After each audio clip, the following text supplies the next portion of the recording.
سورۃ الحج۔ بسم اللہ الرحمن الرحیم۔ یا ایھا الناس اتقوا ربکم ان زلزلۃ الساعۃ شیء عظیم۔ یہ فزع الاکبر جس سے کہ ختم ہو رہی ہے سورہ انبیاء، اسی کے تذکرے سے یہ شروع ہو رہی ہے سورہ حج۔ اے لوگو ڈرو اپنے رب سے، تقوی اختیار کرو اپنے رب کا، یقیناً قیامت کا زلزلہ بہت بڑی شے ہوگا۔ یوم ترونہا، جس دن کہ تم اس کو دیکھو گے، تذہل کل مرضعۃ عما ارضعت، بھول جائے گی ہر دودھ پلانے والی جسے وہ دودھ پلاتی تھی۔ یعنی واقعہ یہ ہے کہ حیوانات میں جو بھی دودھ پلانے والا کوئی جانور بھی ہو تو اسے بھی اپنے بچوں کے ساتھ جو انس ہوتا ہے، اور خاص طور پر انسانوں میں پھر ماں کی محبت اور شفقت اور ممتا جو ہے وہ اپنی جان دینے کو تیار ہوتی ہے، اپنے بچے کی آنس نہیں آنے دیتی۔ لیکن وہ سخت ایسا دن ہوگا، ایسی سختی ہوگی کہ دودھ پلانے والیاں اپنے دودھ پیتے بچوں کو بھول جائیں گی۔ وَتَضَعُ كُلُّ ذَاتِ حَمْلٍ حَمْلَهَا، اور دہشت کا عالم یہ ہوگا کہ ہر حاملہ کا حمل گر جائے گا۔ وَتَرَى النَّاسَ سُكَارَىٰ، تم دیکھو گے لوگوں کو کہ جیسے نشے میں ہیں، اس طرح کی ایک کیفیت ان پر طاری ہوگی، ایسے بے سدھ سے نظر آئیں گے جیسے کہ گویا کہ نشے میں، وَمَا هُم بِسُكَارَىٰ، حالانکہ وہ کسی نشے میں نہیں ہے۔ وَلَٰكِنَّ عَذَابَ اللَّهِ شَدِيدٌ، بلکہ اللہ کا عذاب بہت سخت ہے، اللہ کی طرف سے بڑی سخت یہ گھڑی آنے والی ہے جس سے کہ اللہ تعالیٰ اپنے مومن صادق بندوں کو بچا لے گا، جس کی کہ صراحت ہے حدیث کے اندر۔ وَمِنَ النَّاسِ مَن يُجَادِلُ فِي اللَّهِ بِغَيْرِ عِلْمٍ، لوگوں میں سے ایسے بھی ہیں جو اللہ کے بارے میں جھگڑتے ہیں، اللہ کی آیات کے بارے میں جھگڑتے ہیں، قرآن مجید کے احکام کے بارے میں جھگڑتے ہیں، جبکہ حال یہ بغیر علم، نہ ان کے پاس کوئی علم ہے۔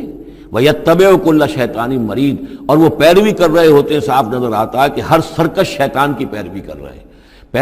ان کے عمل کو دیکھو تو مغرب کی نقالی کر رہے ہیں، ان کی ہر ایک چیز کی جو ہے انہوں نے اپنی زندگی میں اختیار کی ہوئی ہے، پورا جو ہے مغربی ان کے اوپر تہذیب کا غلبہ ہے، ساری اقدار، لیکن باتیں بڑھائیں گے قرآن کی طرف سے اور حدیث کی طرف سے، اور انکار حدیث ہے اور فلاں یہ ہے، اور قرآن کا تو نتیجہ یہ نکلتا ہے، وہ نہیں نکلتا ہے، اور یہ اجتہاد کیا جانا چاہیے، اور قرآن مجید جو ہے یہ تو اب کتاب جو ہے بوسیدہ ہو گئی ہے۔ یہ باتیں بھی کہی گئی ہیں کہ کوئی ایسا بھی ہمارا جو نظام ہونا چاہیے اجتہاد کا جو قرآن مجید کو بھی اوور رول کر سکے۔ یہ باقاعدہ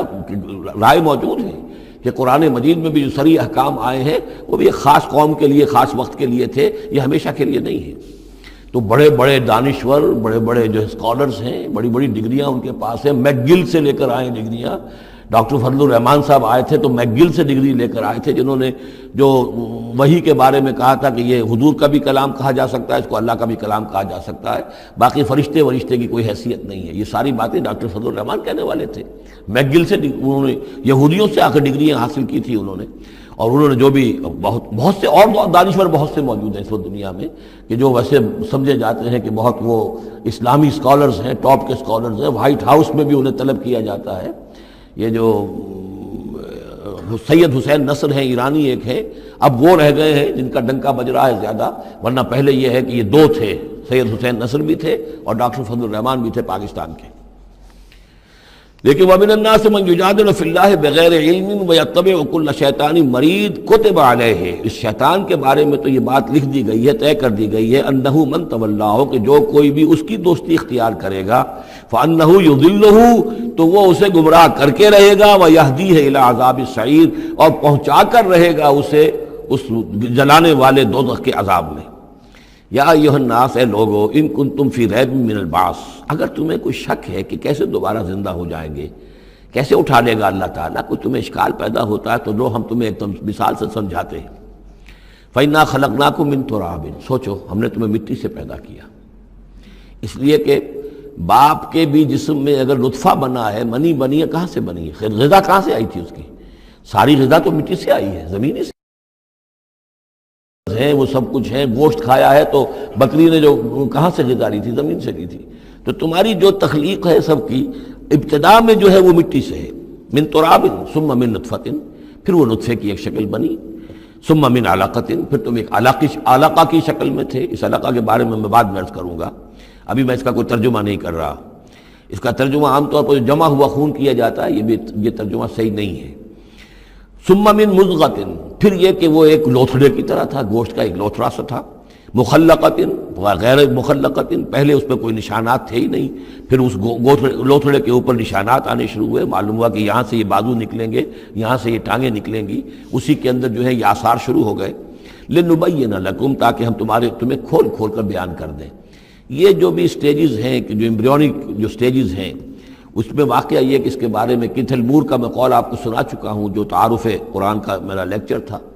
کہ ان چیزوں کے بارے میں حیران اور ششدر ہیں جو اس وقت ایمبریولوجی کے سب سے بڑے ماہر ہیں، جن کی ٹیکسٹ بکس دنیا کے اندر سب سے زیادہ مستند مانی جاتی ہے، کہ ہم حیران ہیں کہ یہ ساری چیزیں قرآن مجید نے کیسے کہی ہیں، اور یہ بالکل ایگزیکٹ جو ہے تعبیر ہے ان سٹیجز کی کہ جو رحم مادر میں انسانی جنین جن سٹیجز سے گزرتا ہے اس کی اس سے زیادہ صحیح تعبیر ہو نہیں سکتی۔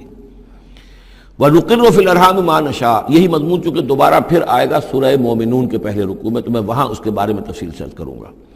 اور ہم ٹھہرائے رکھتے ہیں رحموں میں جو ہم چاہتے ہیں، یعنی رحم کے اندر رحم مادر میں وہ حمل رہتا ہے، اب وہ حمل بیٹے کا ہوا ہے، بیٹی کا ہوا ہے، یا بیٹا یا بیٹی وہ ذہین ہے، فتین ہے، خوبصورت ہے، کیسی ہے، صحیح ہے، سالم ہے، وہ ہمارا فیصلہ ہے۔ نقر فی الارحام ما نشاء الی اجل مسمى، ہم ٹھہرائے رکھتے ہیں رحموں میں جو ہم چاہتے ہیں ایک وقت معین تک، ثم نخرجکم طفلا، پھر ہم تمہیں نکالتے ہیں اور تم چھوٹے سے بچے ہوتے ہو، ثم لتبلغوا اشدکم، پھر تم اپنی پوری جوانی کو پہنچتے ہو، قوت کو پہنچتے ہو، ومنکم من یتوفی، تم میں سے وہ بھی ہیں کہ جو پہلے ہی ان کا انتقال ہو جاتا ہے، انہیں قبض کر لیا جاتا ہے، انہیں اللہ تعالیٰ لے جاتا ہے، ومنکم من یرد الی ارذل العمر، اور تم میں سے ایسے بھی ہوتے ہیں جو بڑی ہی نکمی ضعیفی کی عمر کو پہنچ جاتے ہیں، لِکَیْ لَا یعلم من بعد علم شیئا، کہ پھر وہ نہ جانے سب کچھ جاننے کے باوجود کچھ بھی۔ بڑھاپا آتا ہے تو ایسا آتا ہے، ڈیمنشیا بھی ہو جاتا ہے، ساری ذہنی صلاحیتیں ختم ہو جاتی ہیں، یادداشت زائل ہو جاتی ہے، پھر بچپن کی عادتیں عود کر آتی ہیں، لِکَیْ لَا یعلم من بعد علم شیئا، پھر یہ صورت بھی ہو جاتی ہے۔ یہ ارذل العمر ہے جس سے کہ حضور صلی اللہ علیہ وسلم نے اللہ کی پناہ مانگی ہے کہ اللہ اس سے پہلے اٹھا لے، اس سے پہلے کہ انسان اس کیفیت میں آ جائے کہ جس کا نقشہ یہاں کھینچا جا رہا ہے، لِکَیْ لَا یعلم من بعد علم شیئا۔ بڑا سقراط تھا، بقراط تھا، کچھ تھا، لیکن اب کیا ہو گیا ہے اس کو دیکھیے۔ وَمِنْكُمْ مَنْ يُرَدُّ إِلَىٰ أَرْذَلِ الْعُمُرِ، ان کے لیے دعا کر لیجیے، اللہم اغفر لہ وارحمہ وادخلہ فی رحمتک وحاسبہ حسابا یسیرا۔ ان سے ایک بہت بڑی خطا ہوئی ہے، رجم کی سزا کے بارے میں سورہ نور میں عرض کروں گا، لیکن اللہ تعالیٰ تمام خطاؤں کو معاف فرمانے والا ہے۔ اللہم اغفر لہ وارحمہ وادخلہ فی رحمتک وحاسبہ حسابا یسیرا۔ اللہم نور مرقدہ واکرم منزلہ والحقہ بعبادک الصالحین، آمین یا رب۔